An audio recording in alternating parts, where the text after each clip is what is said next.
All right, perfect. So thanks everyone for your patience and sorry for the technical issues. Today we have here my friend Joe. He is from North Wales and he's helping us. So thanks for your time, David. And today we have here my friend Joe. He is from North Wales and he's an experienced rocket man. He has launched several rockets. He's also a record man, and he will explain that later. And right now, he's starting a new venture. It's a non-profit organization called Open Research Rocketry, and he is going to tell us about this venture and about rockets. And if you have questions, even if the questions are in Spanish, in Galician, or whatever, just left the questions in the chat. I will check the questions. I will translate them, and I will ask him the questions on this stream. So thanks, Joe, for your time. And without further ado, the floor is yours. Hello, everybody. Thank you ever so much for inviting me to share some of my experiences and talk to you about my crazy ideas with Open Research Rocketry.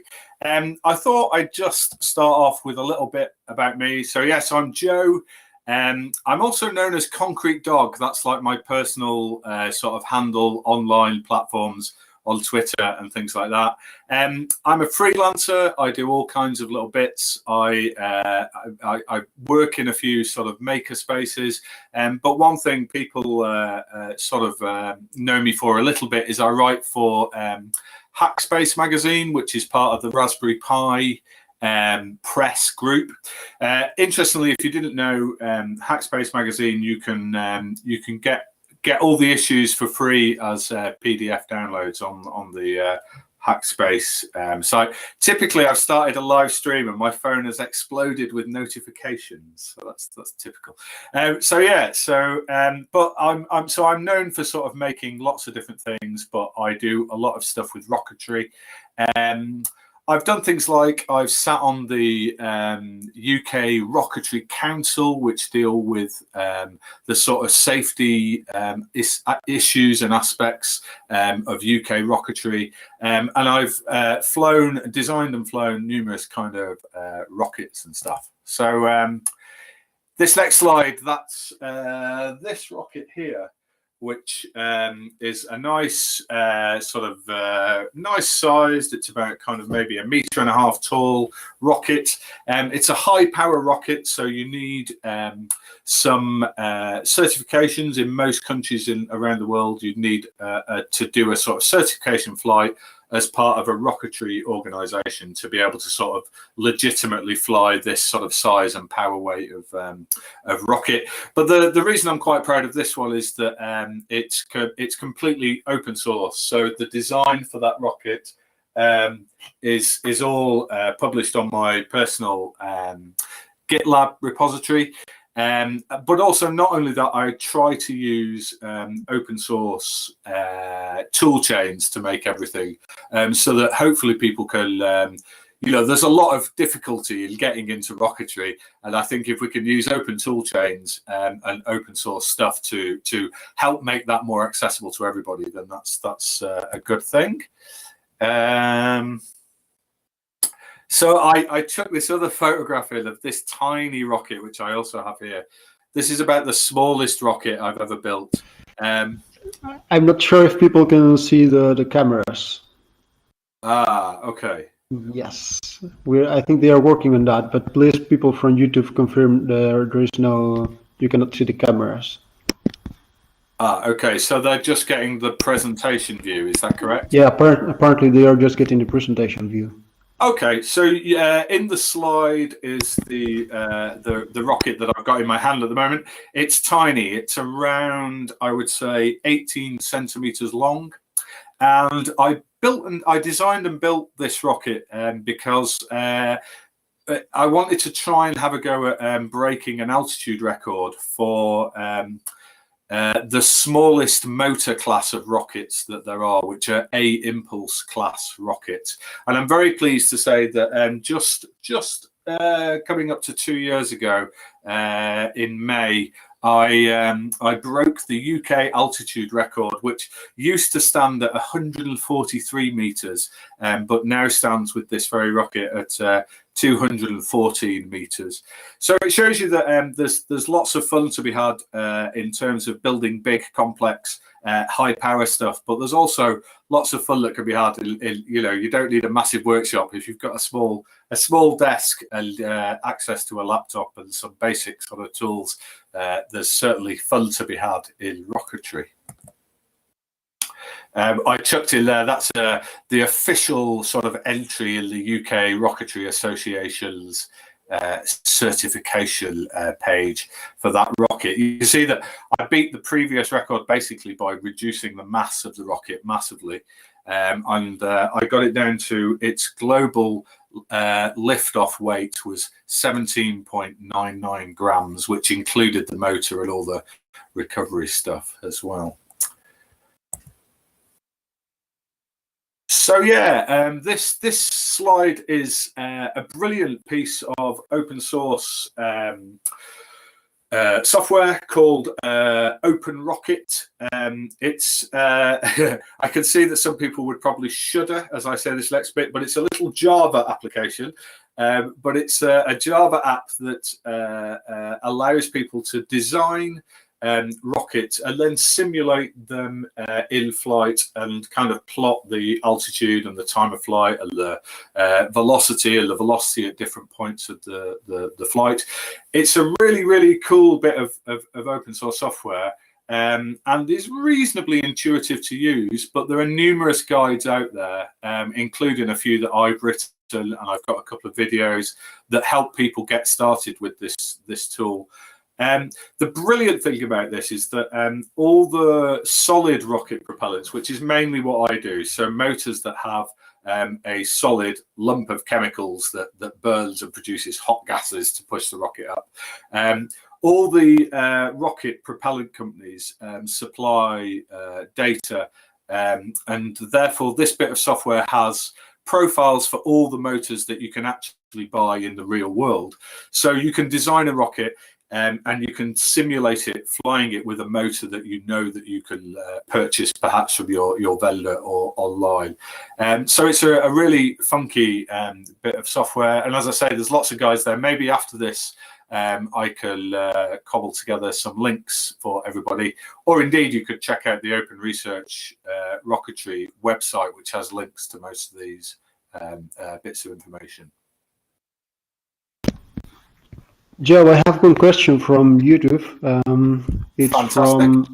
from Nacho Cortizo. He's asking if any ideas when we'll get Estes EF certified here in the UK. Oh, well, I'm not so sure, to be honest, about the Estes. I thought that Estes E and F were certified, and they are on the HSE list as available to import to the UK. But I just think that they're not kind of perhaps not popular enough. But the Estes E motors sort of had a bad reputation at one point for not performing too well. And sort of not working correctly. So I'm not sure whether the problem is the certification documentation or whether it's just vendors don't have them. And it's weird between sort of D and for E and F motors, I think it's perhaps a little unclear for like model shops to know what the ruling is around mid-power rocketry. But interestingly, what I'm seeing in the UK is more prevalence of E and F rated motors from reloadable companies like Cesaroli, for example. Yeah, so perhaps that's something that you could look into as an alternative, maybe. Hope that answers your question.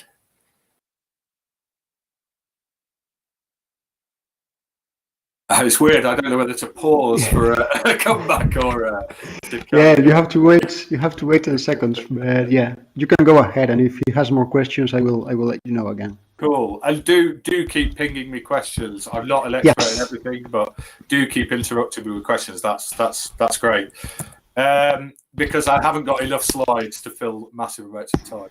No problem. They are asking me whether we can reload the because since we have no cameras, can you reload the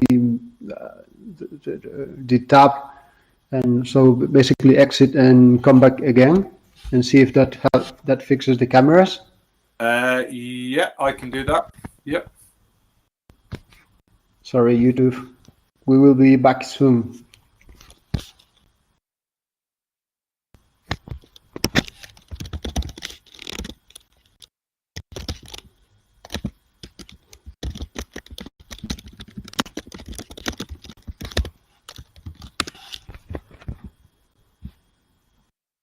Hello, Joe. I can open the stream and take a look. Wait a minute.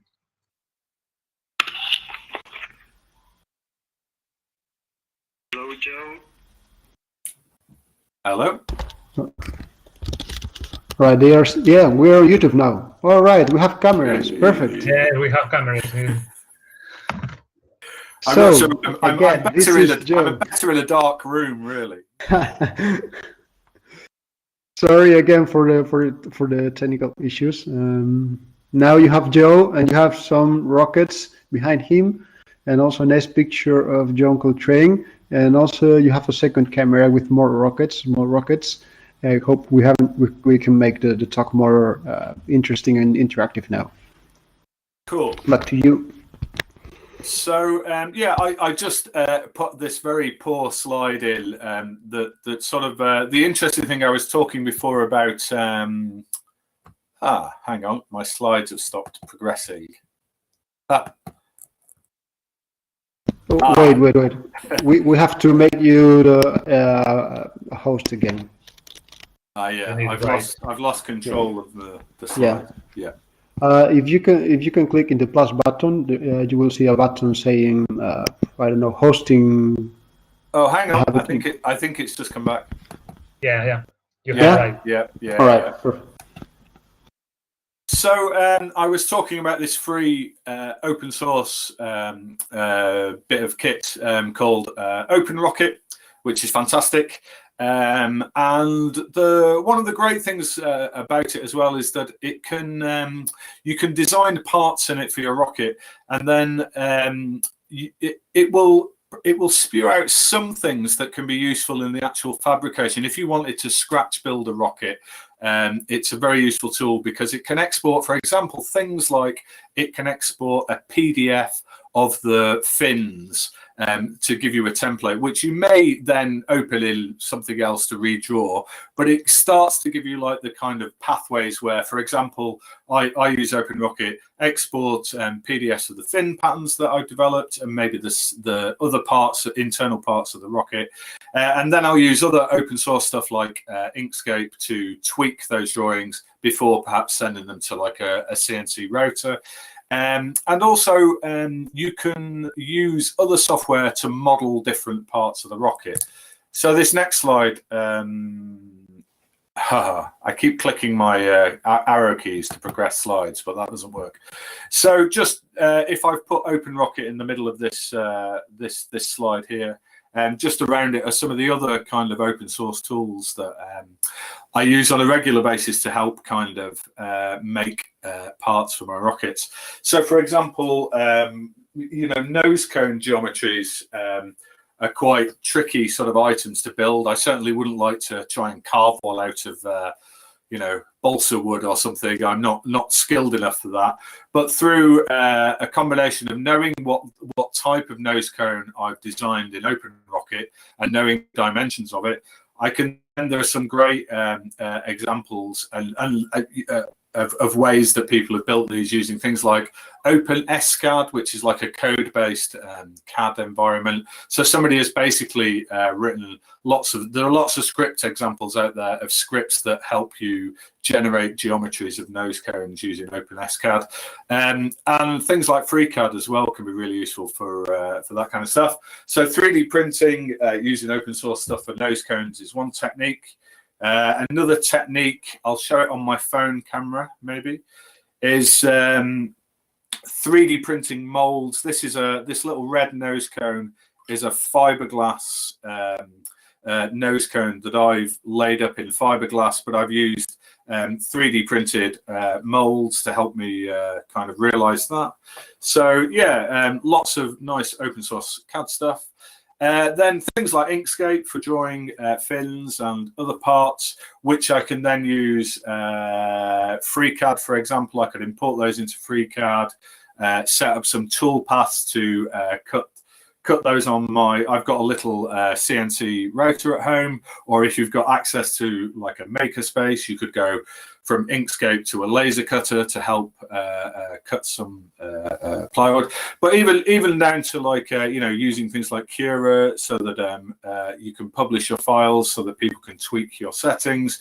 And then down to I'm a real love trying to make everything as open source as possible. So even like I try and run my CNC machine off open source things like GRBL or other sort of G-code senders.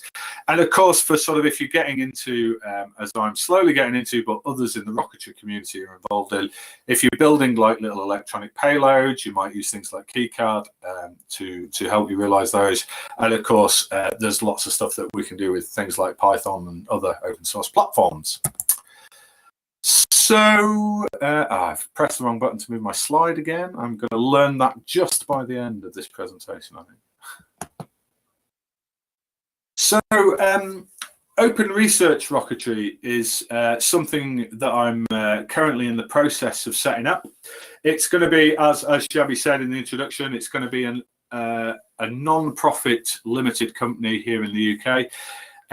We've actually put the business side of it, the business setup side of it on hold for the moment because with the current lockdown, there's no high power rocketry sort of ranges open in the UK and stuff. So it seemed to just add complexity at the moment, but we'll get back onto that as soon as things with this virus start to change for the better. But what Open Research Rocketry is going to do, hopefully do numerous things. The first thing, front and center, is it wants to promote an open source approach to rocketry around the world. And it wants to create more sort of interest in open sourcing stuff to do with rocketry.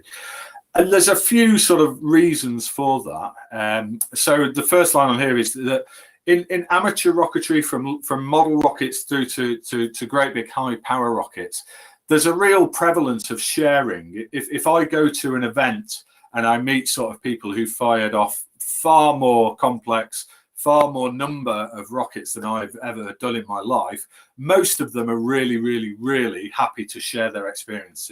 They're really excited to tell you the way that they've solved technical problems, and they're really kind of happy to share. But sharing doesn't necessarily mean that something is open source.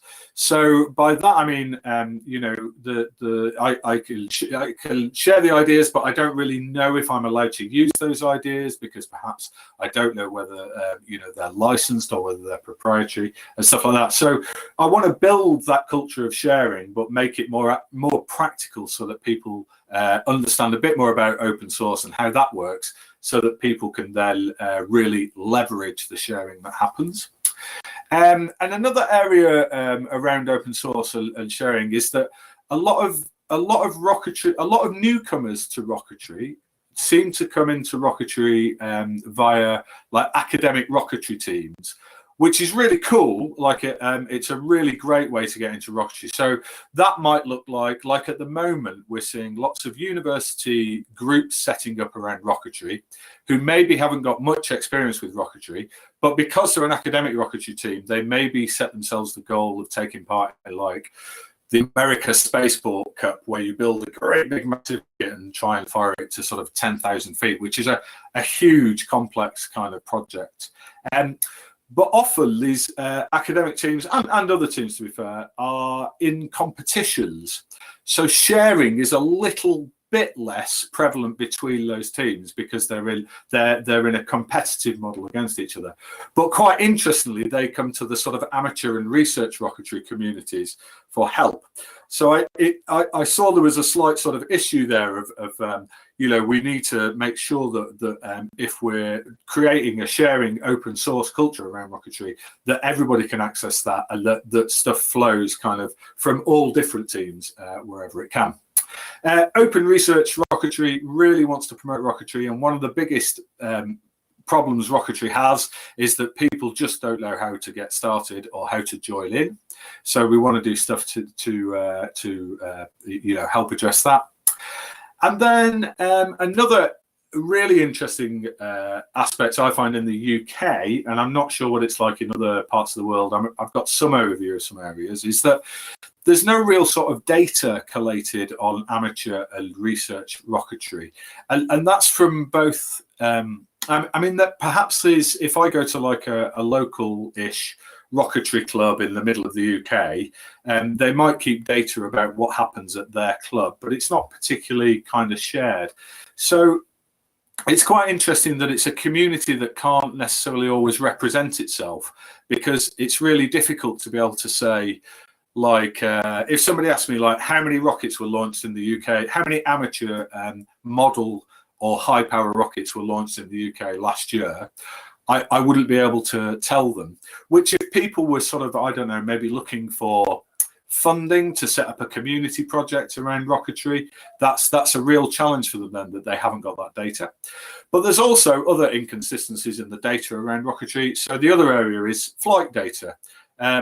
There are lots of people who are into rocketry, and we fly electronic altimeters in our rockets, but we all use different types. And we all have different kind of, therefore we all have different precision in our data, and there's no kind of central place where that's particularly stored or shared.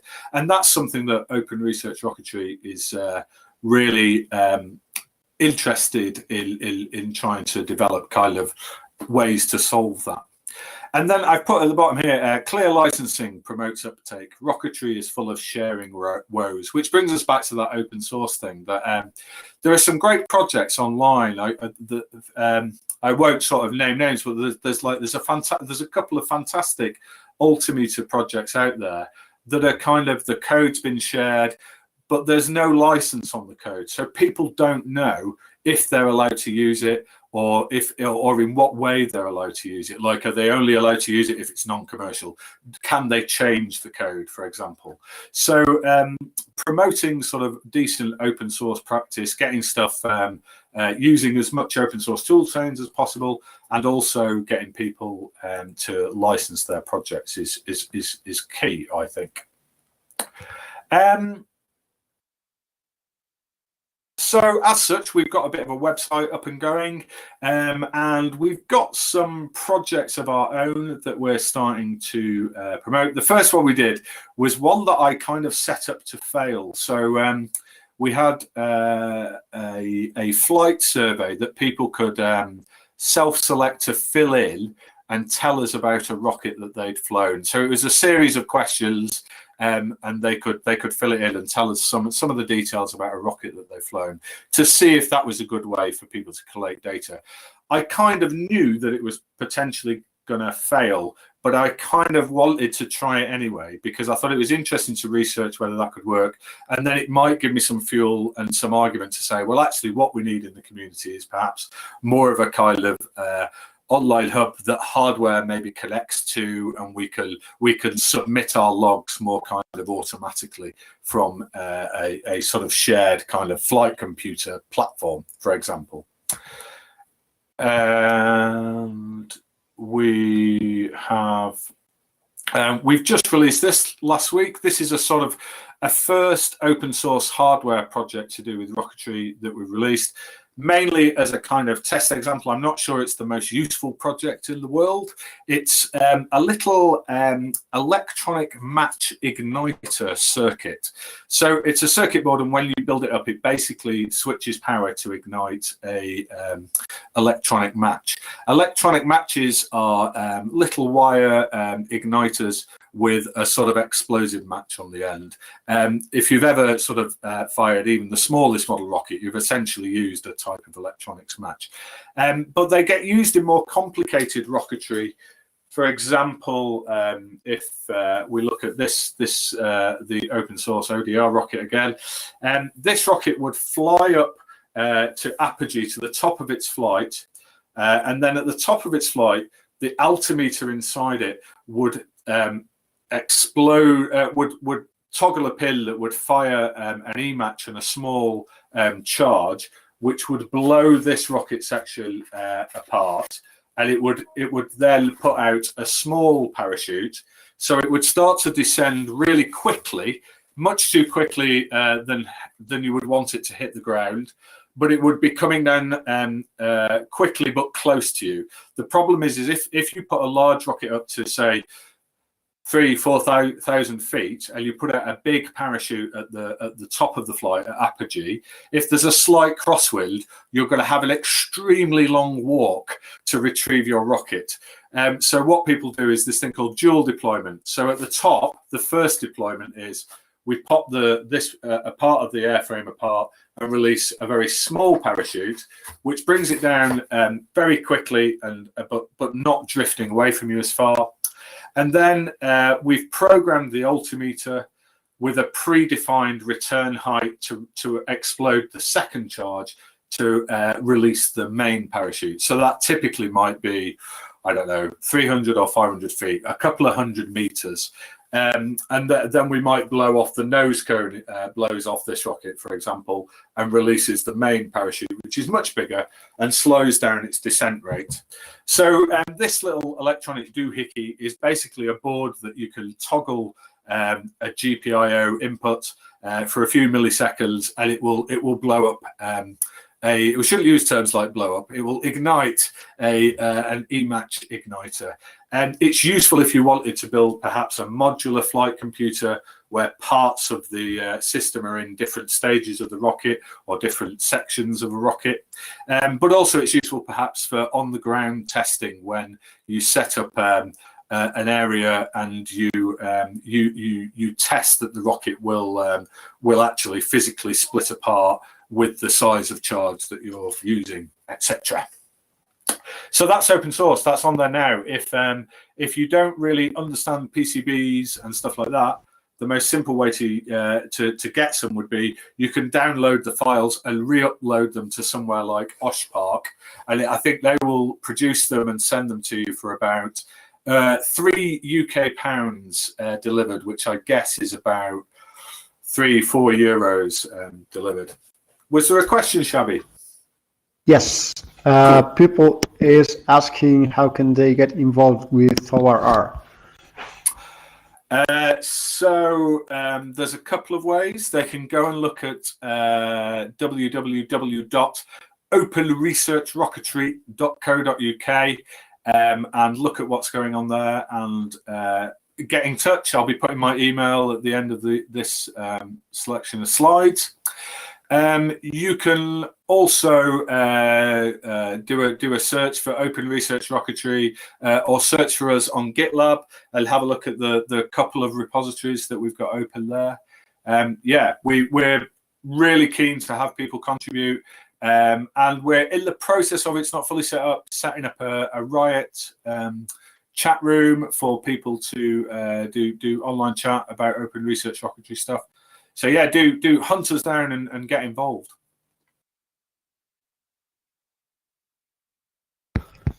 Thanks, Joe. Cool.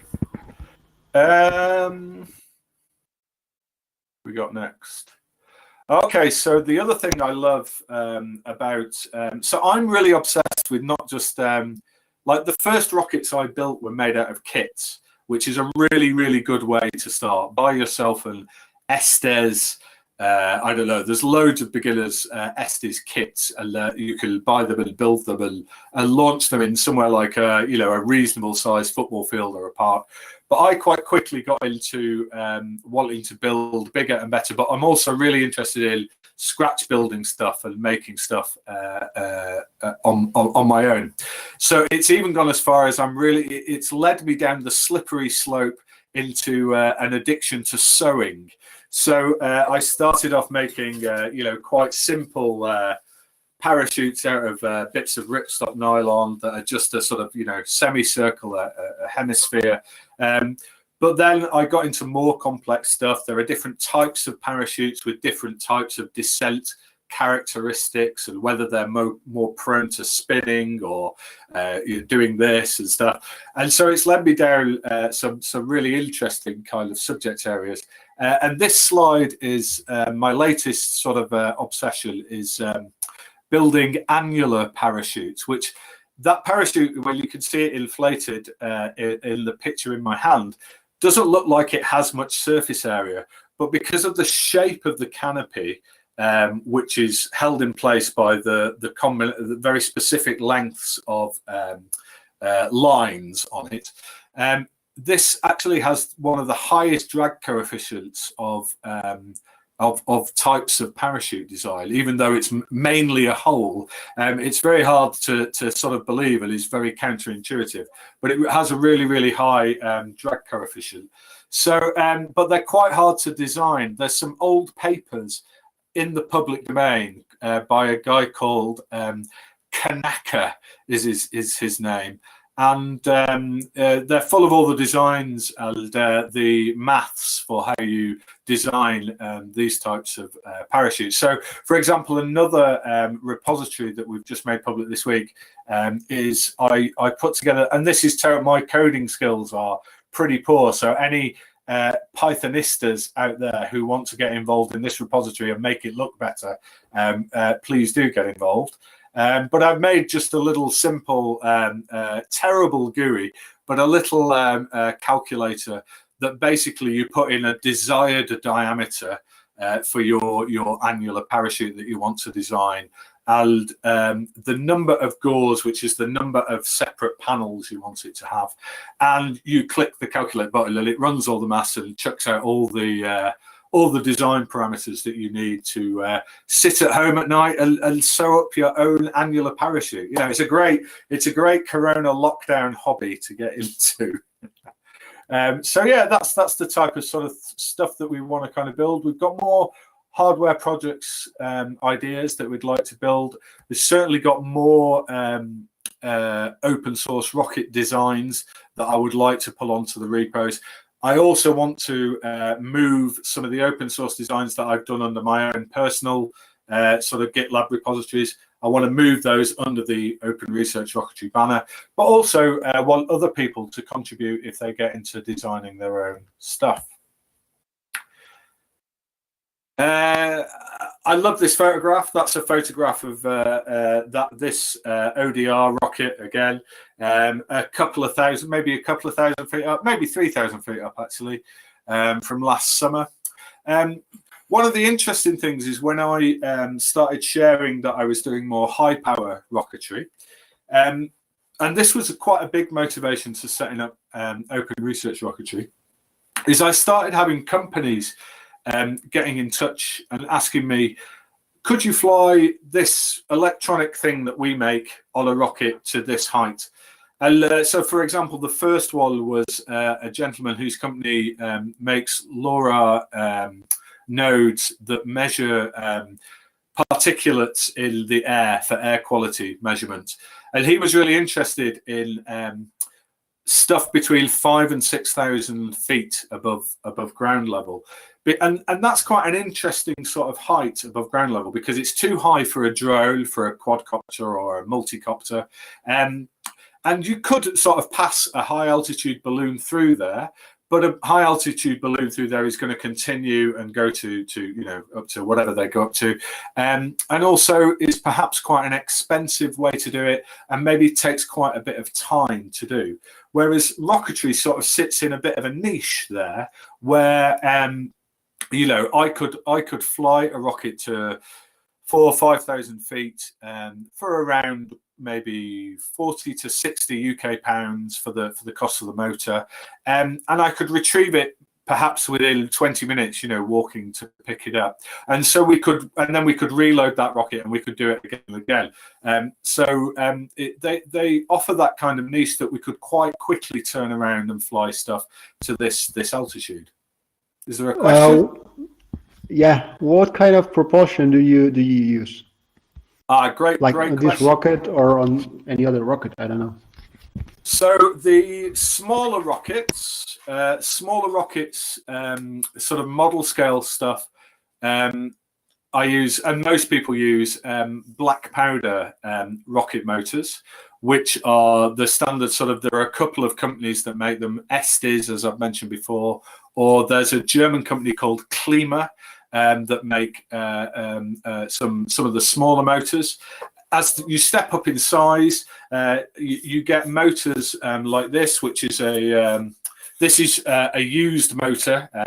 So that's, for example, the last motor that this rocket in the picture flew on.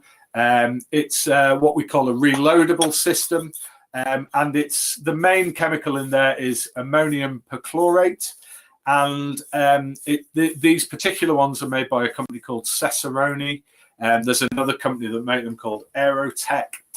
In the UK, it's illegal. It's not legal for people to make their own rocket propellants. And it's interesting because obviously you can see lots of people on YouTube, for example, sharing recipes to make what they call sugar rocket motors and things. But in the UK, that would be illegal to do, basically because of safety concerns of people boiling up pans of propellant on their kitchen stoves. But that isn't the case in all parts of the world. So you need to check your kind of regional variants on whether that's legal or illegal. And of course, you need to really, if it is legal, that doesn't necessarily mean that it's safe. So you need to check out like good practice in that area. Perhaps I'll talk a little bit more about how these rockets work. These motors work. They have numerous grains inside the plastic case. And then if people weren't doing the more complex thing I spoke about earlier, where you release multiple parachutes, the end of the motor actually has what they call a delay charge that can blow up inside the motor at a specified time, which creates a big volume of hot gas inside the rocket, which pushes apart the airframe and releases the main parachute, which is how the smaller model rockets work. They have a motor that burns, and then the motor runs out, but of course the rocket still coasts upward under its own momentum. As it's coasting upwards inside the motor, it's burning essentially a small fuse. And then after a number of seconds, which you know from the packet of motors, or in the case of the larger motors, you adjust them using a tool, and you can adjust the delay time to suit your rocket and your simulation of your rocket. So after that fuse is burnt through, it burns into this looser charge, which blows the rocket apart and releases the recovery method or the parachute. So yeah, that's a bit about how the motors work. Hope that answers the question. To get back to the picture, yeah, I was getting asked by a lot of companies either wanting to fly things in rockets, either for a sort of science or a research reason, or just because of a kind of company branding, like it's a cool thing to do. So obviously, Open Research Rocketry is going to be a non-profit, and part of the rationale for that is that the type of rocketry I do and the licenses that I hold don't permit me to do commercial rocketry without. They permit me to do non-commercial rocketry with insurance.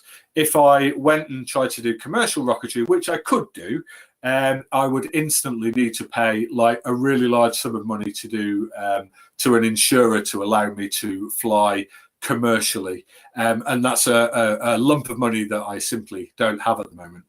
But also, I quite like the idea that people can come and they can sponsor a flight, fly some electronics, or they can fly some branding on a rocket, and we can use that to kind of help perhaps offset the costs of test flying open source rocket designs. And in fact, before lockdown happened, I was in touch with a company who were like, hey, we'd like to sponsor you to build an airframe, open source it, release the design and test it, and we'll pay for everything. We just want some branding on the side of the rocket and we want to be able to film it, which I think is fantastic, because then if other people can have access to that design and they can, get involved, and they can use a proven design built and flown, but somebody else has paid for that development, then I think that's a win-win. Nobody profits, but everybody kind of gains. Just related to this thing you're mentioning now, Nacho asks again whether you consider flying rockets as a service, as a viable business service in the UK. That's a great question again. I am aware that there are a couple of companies that aim to do this commercially.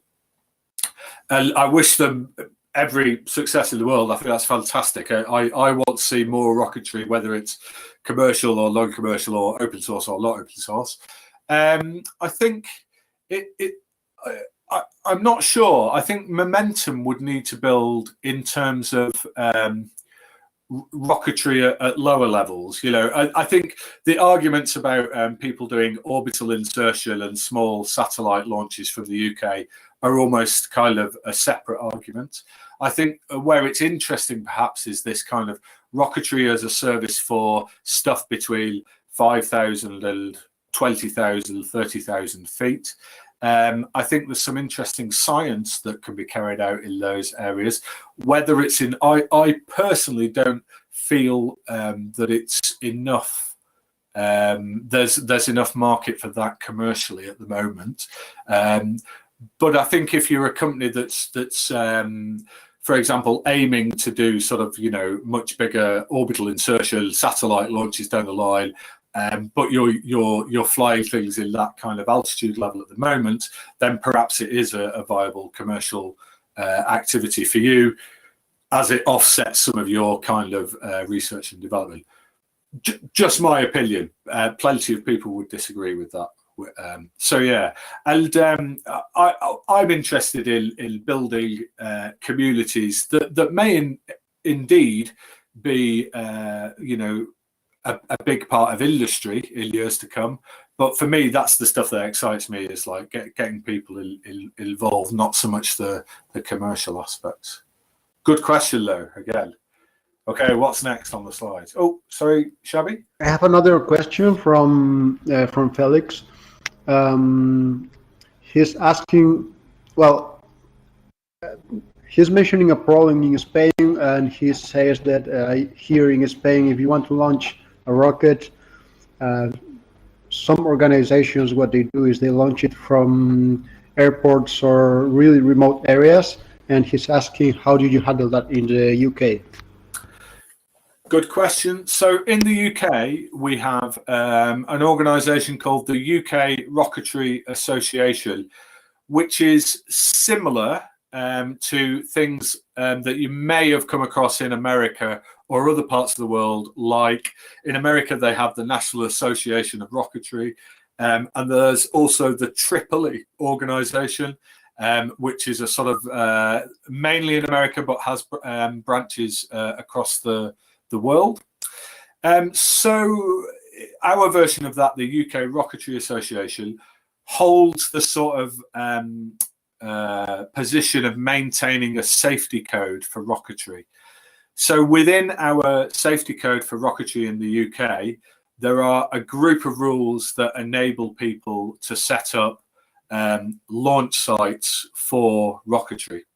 So currently in the UK, there are 3 clubs which have sites, which are often reasonably remote and quite large farms, usually, or areas of sort of moorland that are expansive and there's not much in them. There are 3 that are currently sort of set up to be okay for people to launch high power stuff up to various heights. But even those have to, on an event by event basis, have to do things like submit a thing called a NOTAM, a notice to airmen, which goes to essentially is a piece of paper that goes to the Civil Air Authority and says, on this day we are applying to launch things up to a ceiling of this height between these hours, blah blah blah. And quite often what they get back is they say that, like, for an entire day or perhaps even for an entire weekend, you could launch stuff up to, say, I don't know, say 5,000 feet, but anything above 5,000 feet and 15,000 feet, they would perhaps need you to coordinate on the day. So somebody would ring up a control tower that's assigned to us, and they would give us a window of time, say 40 minutes, for a single larger project to be launched in. So there are all kinds of protocols and guidance that we follow, and also down to safety codes about how launch systems work, and minimum safety distances, and sizes of recovery areas, dependent on the height and the power of rockets that are going to get flown. So there's quite a lot of kind of infrastructure around these clubs.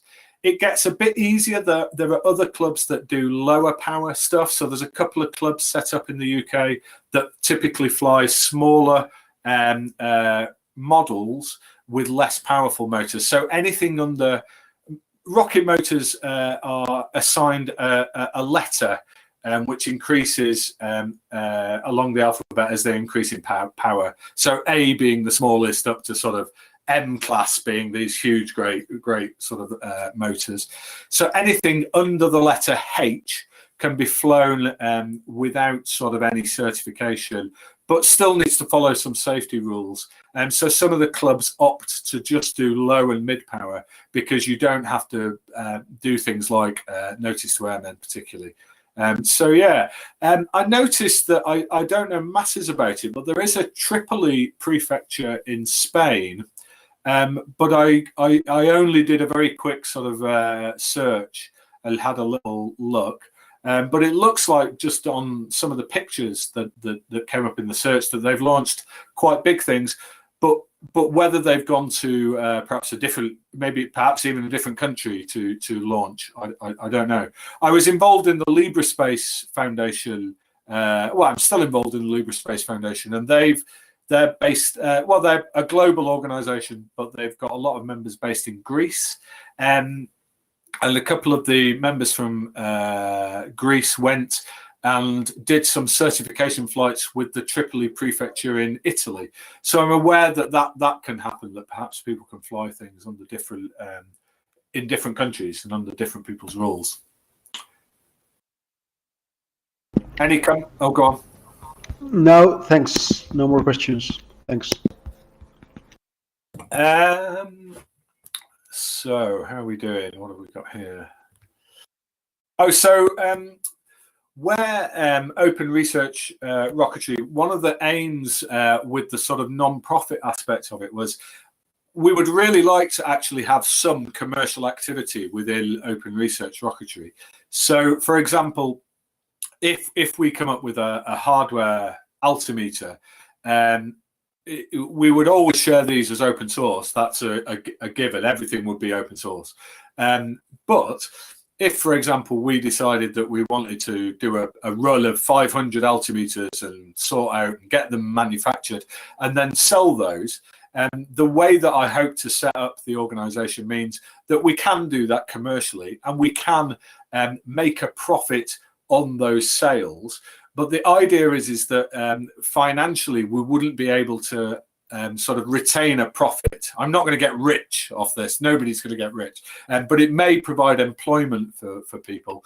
And if there is surplus, so if, for example, we did make something and sell it and make some money and there was some profit, the non-profit aspect is the idea is that we would plough the profits back into activities that help promote and enable rocketry. So, for example, one thing that I'd started doing before lockdown was I was working with a local school that had never done any rocketry, and I was voluntarily working with them to teach them how to kind of build, design and build rockets to take part in there's a competition in the UK that all schools can enter to design and build and launch a small rocket. And it's a competition, it's quite popular in rocketry circles, where they have to carry an egg payload, and they have to do a specific duration of flight.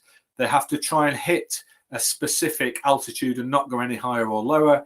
And they also have to land, and the egg needs to not have cracked. So it's quite an interesting challenge for a rocketry team. So yeah, we'd started sort of showing some examples locally here in North Wales. There was a rocketry team that wanted to form and wanted to enter that competition. Of course, we put lots and lots of time in and got them a really brilliant group of young people, and they were really working hard. They had worked, I'd shown them how to use the design tools and they're away. But then, of course, the coronavirus has meant that the schools have shut and all rocketry is cancelled. So, but we'll get back to it. We'll get back to it next year. So that's the sort of non-profit aspect. So there will be, I'm sure, some commercial activity. Another area that I haven't really mentioned, and it's not that prevalent on the website, is that there's lots of companies in the UK setting up, trying to do sort of small satellite launches in the UK.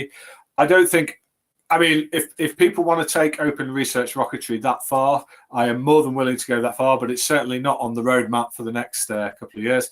But what's interesting in the UK is, and also across Europe, is we're seeing lots of countries perhaps trying to solve various policy or procedural kind of problems with rocketry that they haven't faced because they've never launched rockets from their country before.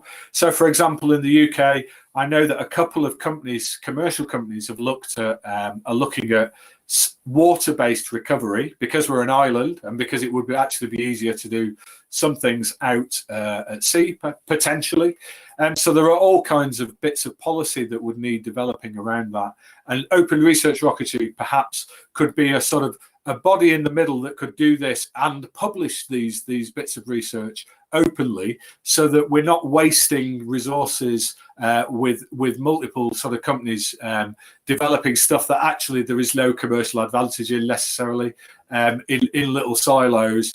And also, there comes a point where it links to, like, kind of, if we're replicating work all the time, it has an impact in terms of, carbon footprint and all that kind of stuff. So that's an area perhaps where open research rocketry might find some funding allocated to do some of that research, hire a couple of researchers, but there may be some profits from that again could offset related rocketry community activity that kind of promotes rocketry. What have we got next?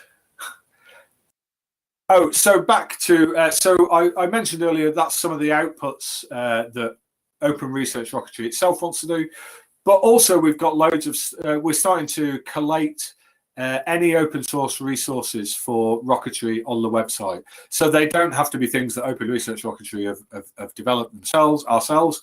It's anything that relates in any way to kind of rocketry that's open source. So I'd love to use this platform to just appeal to you all. If any of you have come across any little tools or any little scripts that do something to do with rocketry, or any bits of hardware or anything that you think might relate to open to rocketry that's open source, do send them in, and we'd love to collate them on our resources page of our website. But also go and check out that there's a little list of small but well curated list of bits of things to do with rocketry that might help people. And that's kind of all I've got in terms of slides, but I've got loads more time if people want to ask any questions. I've got more props. Yeah, over to you lot if you've got any questions. So while we don't receive any questions, I would like to see some of the rockets, and if you can explain how they work or which kind of rockets do you have behind you or in the table. Okay. Cool. Oh, make sure my headphones don't.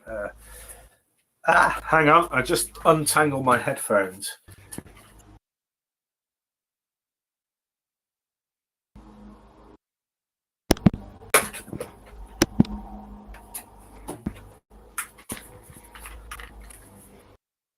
Sorry about that. That was just No problem. untangling my headphones. So, yeah, I suppose I'd like to show off the. There we go. This is the. I don't know, Shabby. Will that be switching on the YouTube thing? Good question. It has to be done manually, but if David is doing that, they will be seeing the big picture, the big the camera and the big picture. But just go ahead. If David is hearing us, he will do it. So this is the tiny rocket that holds the A-Impulse altitude record of the UK. It's tremendously lightweight. It's people always ask, why did you make it thicker at the top than at the base?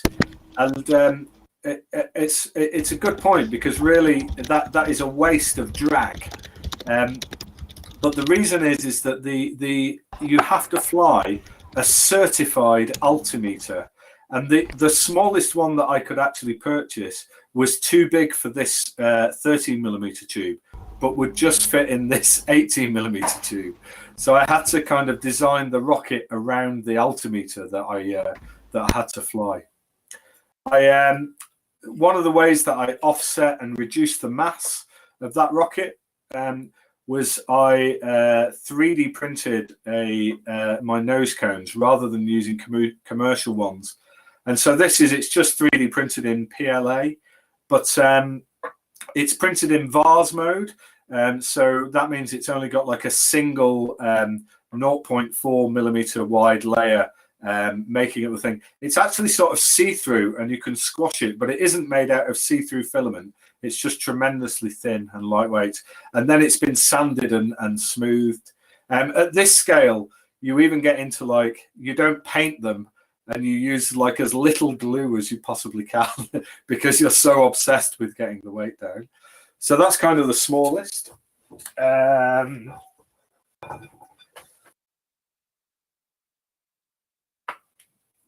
This is the open source high power rocket that I built. Actually, let's look at this one first. This is a high power rocket that I built for my level 1 high power certification flight. So it was the rocket that I had to fly, that I designed and built and flew to allow me to fly things that were over H-impulse motors. It's quite a simple build, really. It's a 3D printed nose cone. This is just it's cardboard tubes. It's just like the kind of thing you would get a poster in. It's reasonably tough. You wouldn't want to build anything much more powerful than this in cardboard tubes, but it's certainly strong enough and has survived a few flights. It has plywood fins, and the fin design on this, the fins actually go through the wall of the rocket, and they join in to the motor mount inside the rocket. So if I turn it upside down, you can see that. So there's an inner tube there into which the motor is assembled, and that fiberglass ring you can see retains the motor once it's in there. But the fins on this rocket actually go through the outer tube, and inside they actually go all the way through and join onto the outside of the motor tube, which makes it very strong.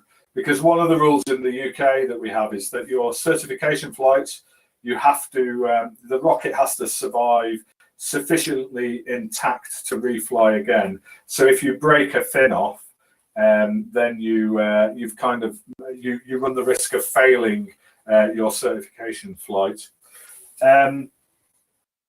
This rocket's big enough that it flies off a launch rail on a launched tower rather than a little rod. The smaller ones just have a sort of like a sort of straw on them that slips over a thin metal rod that basically keeps them stable until they get up to speed. This one has little kind of buttons which slide into the type of extrusion that sort of 3D printers are built out of, for example, that we build launch rails out of, so that they can have like maybe a 2 or 3 meter launch rail or even bigger. So that was the first high power one that I designed. It's designed to split.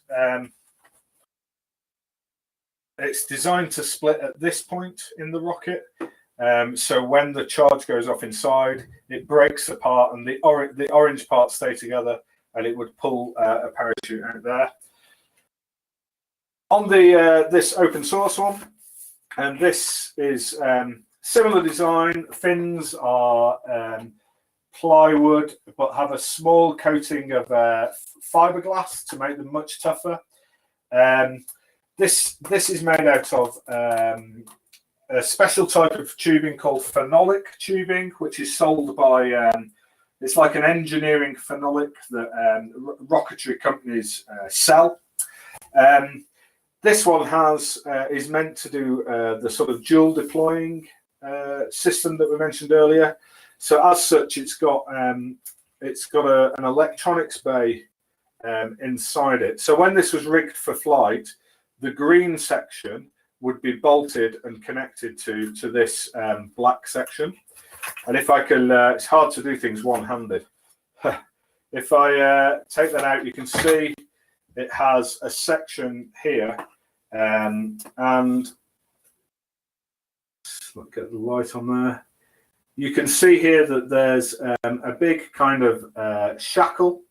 This would connect to a thick belt that goes into the bottom of the rocket, and it's where a parachute would be connected. And then you can see here, there's a couple of wires into an electric kind of block connector, and a small copper cup here. It's a plumbing part, and that would hold the charge that would be triggered by the altimeter that would blow apart that part of the rocket. This middle section here is basically I'm using a stereo jack socket as a remove before flight kill switch for the power system. So if I pull this out, there's no explosives and it's not armed, but you can hear it perhaps bleeping and starting to initialize the flight computer inside.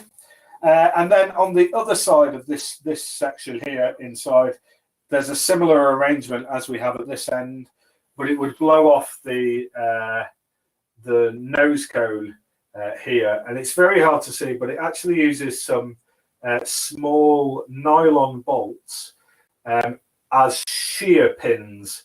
So these are strong enough to hold the nose cone in during flight, but when the explosive charge goes off, they're weak enough to be sheared off as the nose cone is released. Because one of the problems you sometimes have with high power stuff is that it's such a violent flight up, it shakes parts of the airframe apart prematurely, and that can cause all kinds of problems.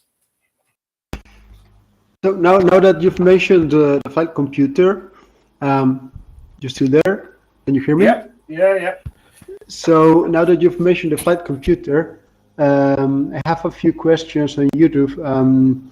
What they are wondering, how complex or which kind of flight computer, the software, what do you need? And in particular, they are wondering which kind of telemetry are you gathering, and also whether you have RF communications or you just store data. Can you explain us a bit about the flight computer, the telemetry gathering system, and the electronics inside? Yes. So there's a huge range of different types, and indeed, it's fair to say that probably most rocketry in the UK, people don't use flight computers at all. They'll use the motor will just eject a charge, and they'll use mechanical means to kind of control the breaking apart of the airframe. But that, and then the next step up is people using. Go on, Jerry. Did you have a question? Sorry. My bad. No, go ahead. Okay. Yeah. Then the next stage is people flying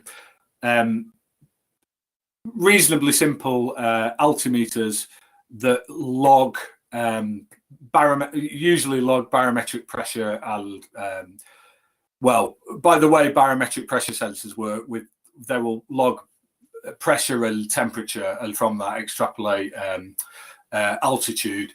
The most simple ones of those will, like for example, an off-the-shelf Estes one that you can buy, will just, you'll place it inside the rocket. You have to ensure there's a small vent hole so that the pressure inside the rocket is equalized. And then when you get it back, you pull it out and there's a little LCD that tells you in meters or feet how high your rocket has gone. The next stage of that, above that, is there are altimeters that data log. So they will, data log a barometric pressure sensor, multiple times a second throughout the flight. And then perhaps there are various ways of getting that information back. It might be that you pull an SD card out of them. It might be that you, some of them, you have to plug in a sort of UART connector and stick a USB into a laptop to get it off, but not live telemetry, data logging. Then there are sort of the next stage of that is data logging, but perhaps with GPS, for example, so that you can visualize kind of on a map kind of the flight path and stuff like that. And also things like people might start to, there aren't many commercially available, but people have done lots of experiments where they start to fly IMUs, so they're looking at the motion of the rocket and they can track whether it's kind of rolling in flight and stuff like that. Yeah, and then the other aspect of flight where it becomes a flight computer for me is when it controls some aspects of the flight. So we're back again to altimeters that not only log acceleration, height, blah, blah, blah, blah, but also do something with that information. So, for example, fire a charge at apogee or just after apogee to release a parachute, etc. And one more on the way back down. So that's where they become flight computers for me.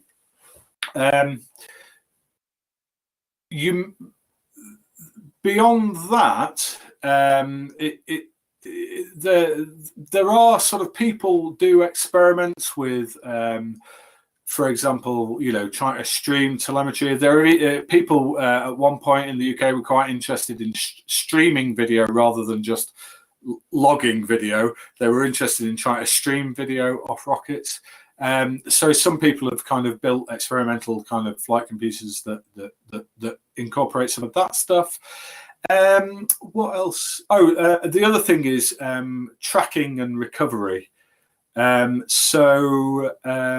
Quite often people have these as separate systems, though. They'll have, because particularly if you're doing explosive sort of deployment charges to fire out parachutes, they're so mission critical that quite often people will have a sort of commercial flight computer that they'll use. Often they'll use two as well, and you can often set them to go off 1 second after the other one, so that you've got redundancy on those things. Certainly, that's good practice with larger, high power rockets. So sometimes people keep this as a separate system. But then the other issue that rocketeers face is tracking and recovery of your rocket. So if you're in a field with a small model rocket and the model rocket is bright orange and it's got a bright pink parachute and it's a clear day and it's only going up to 300 feet, you stand a very good chance of kind of being able to visually see it and watch it come down and walk to where it is and recover it. If you're sending something ridiculously quickly, you know, close to or exceeding the speed of sound, up to 5,000 feet with some cloud cover, you may, even a crowd of people are perhaps not going to be able to visually track that with their eyes. So people then get into flying tracking systems. That can be anything from the classic sort of approach used to be some sort of RF beacon that would maybe be set to start a broadcast after 5 minutes when it's typically going to be back on the floor. And then, you know, so it's not uncommon at rocketry events to see somebody with a big Yagi antenna trying to sort of triangulate on a lost rocket. That's one approach. The other thing that's become quite interesting of late is if the launch sites have got good cell phone coverage, is using pretty cheap GPS trackers that can send their location via a cell phone service. So I actually fly. I haven't got it in my room. It's in one of my field cases, but I fly these very cheap Eastern GPS trackers that I think are designed for parents to give their children. Let's not get into the ethics of that. But yeah, it contains a SIM card that I know works at the main launch site that I use, and so I can actually text message my rocket if I've lost it. And if it's hitting the cell mass, it'll text me with a Google Maps link that I can open, and it will put me usually within sort of 10 meters of the rocket airframe. And so yeah, but that's some of the sorts of avionics that people fly in the rocket. An area we're interested in open research rocketry is one of the altimeters that we use that isn't one of our projects. Has this really nice function where it's built around an ESP32 chip, and you interact with it. It chucks out its own SSID and serves its own little website, and you interact with it and set the sort of deployment heights and things over its little website, and you arm it with some codes over the website and stuff like that.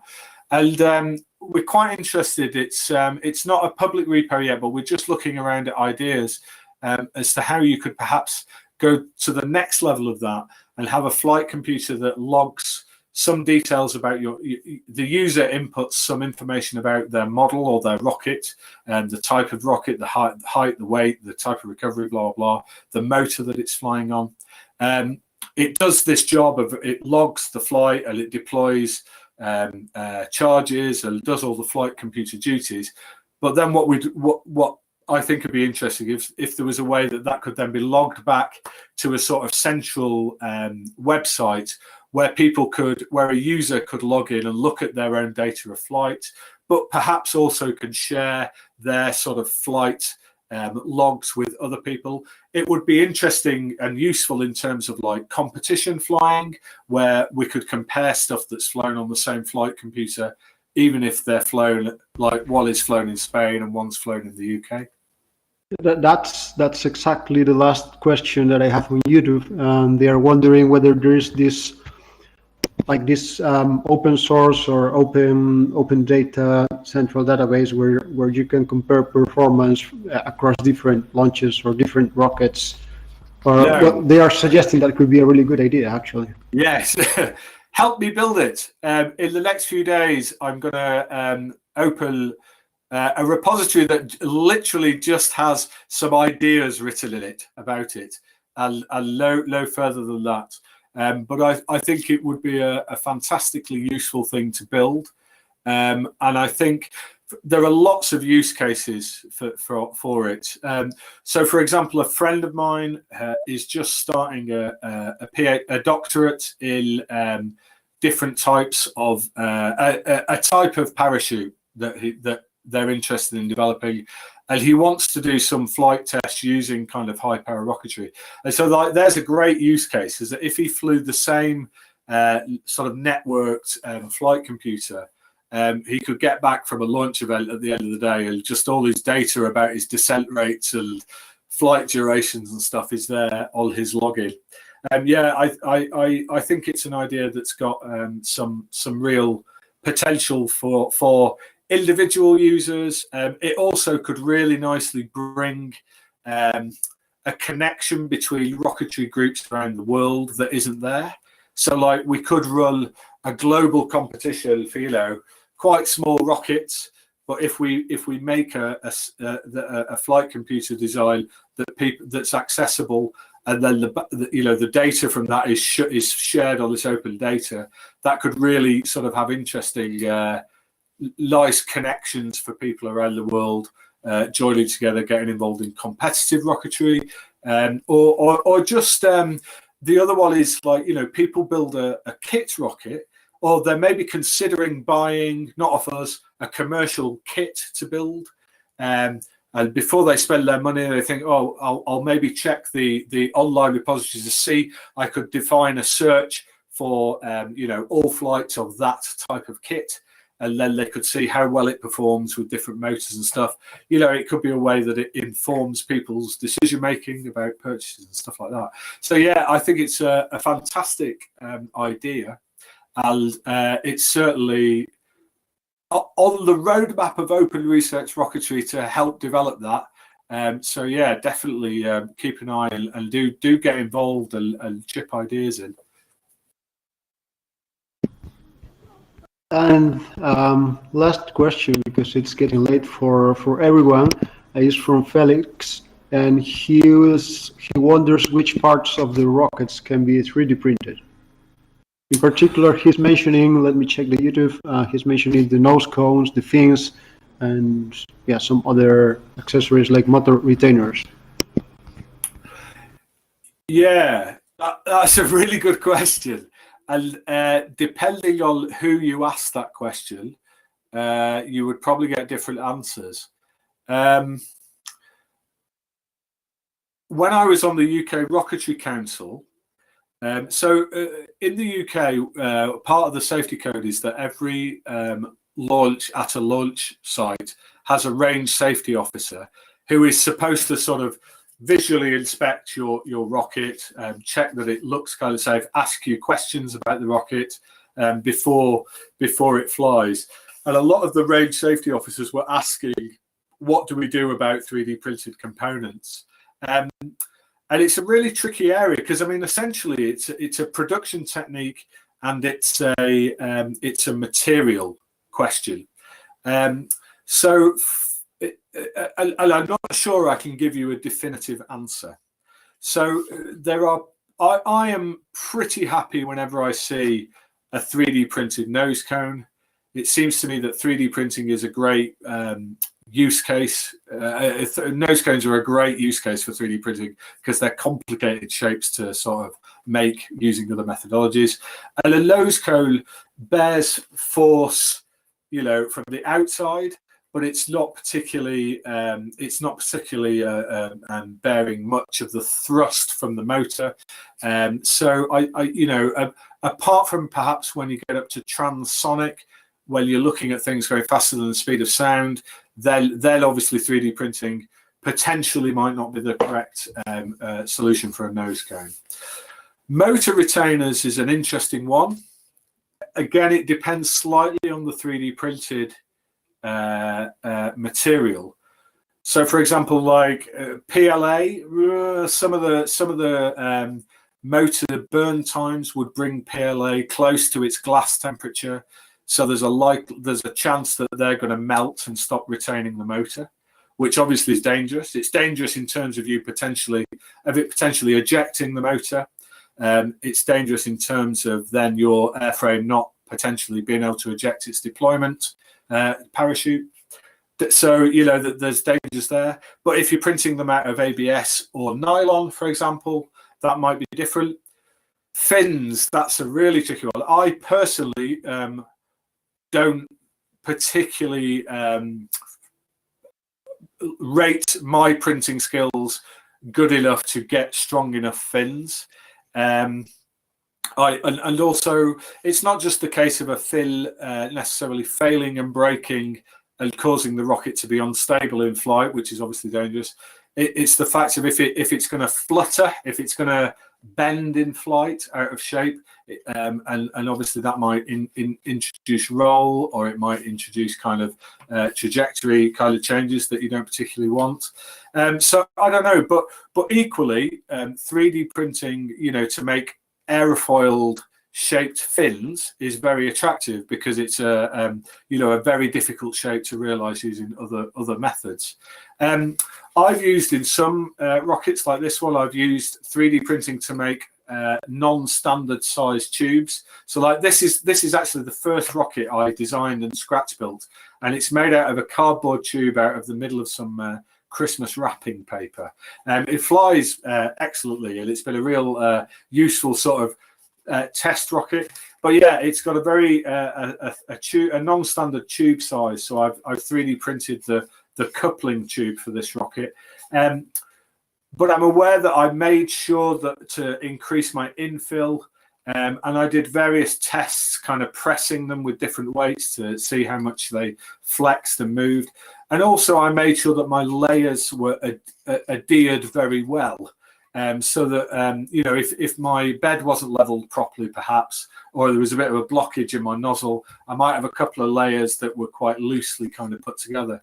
So I think it has its place. I think when you start putting plastic 3D printed parts into high power stuff, I think quite rightly, range safety officers should be asking good questions about, is it a load bearing area, and checking out with the designer and the flyer, you know, have you done your homework on how this works? Have you looked at the forces involved, and do you believe this is capable of working?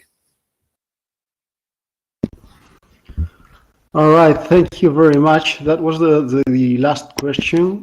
Thanks for joining us. And if anyone has more questions, here's the email. You can ask him. You can also follow him on Twitter because he has some nice pictures of rockets and of music. And yeah, thank you very much for joining us. And if you enjoyed these kind of talks, we are also a non-profit. We accept donations on our website, industriosa.org. And thank you very much, and see you next time. Thank you very much, Joe. Thank you very much for having me. It's been a pleasure. Look forward to speaking again soon, Shabby. Everybody stay safe as well, and best of luck in your regions with the coronavirus. Take care. Thank you very much.